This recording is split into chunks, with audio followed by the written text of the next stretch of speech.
ಗಾಂಜಾ ವಹಿವಾಟಿನಲ್ಲಿ ಬಂಟ್ವಾಳ ಮೂಲದ ವ್ಯಕ್ತಿಯನ್ನ ಪೆಟ್ರೋಲ್ ಸುರಿದು ಮೂಡಿಗೆರೆಯಲ್ಲಿ ಕೊಲೆ ಮಾಡಲಾದ ಘಟನೆ ಬೆಳಕಿಗೆ ಬಂದಿದೆ.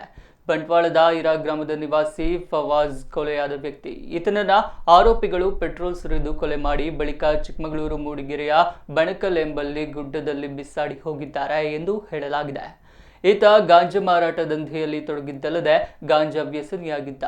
ಗಾಂಜಾ ವಹಿವಾಟು ಜೋರಾಗಿ ನಡೆಸುತ್ತಿದ್ದ ಈತನಿಗೆ ಗಾಂಜಾ ಪೆಡ್ಲರ್ಗಳ ಜೊತೆ ಅತಿಯಾದ ಸಂಪರ್ಕ ಇತ್ತೆನ್ನಲಾಗಿದೆ. ಇದೇ ವಿಚಾರಕ್ಕೆ ಸಂಬಂಧಿಸಿದಂತೆ ಇವರೊಳಗೆ ಹಣಕಾಸಿನ ಅಥವಾ ಗಾಂಜಾ ವಿಚಾರದಲ್ಲಿ ವೈಮನಸ್ಸು ಉಂಟಾಗಿ ಈತನನ್ನ ಸುಮಾರು 10 ದಿನಗಳ ಹಿಂದೆ ಇರಾದಿಂದ ಕಿಡ್ನಾಪ್ ಮಾಡಿದ್ದು, ಬಳಿಕ ಯಾವುದೋ ಅಜ್ಞಾತ ಸ್ಥಳದಲ್ಲಿ ಈತನನ್ನ ಕೂಡಿಟ್ಟು ಪೆಟ್ರೋಲ್ ಸುರಿದು ಕೊಲೆ ಮಾಡಲಾಗಿದೆ.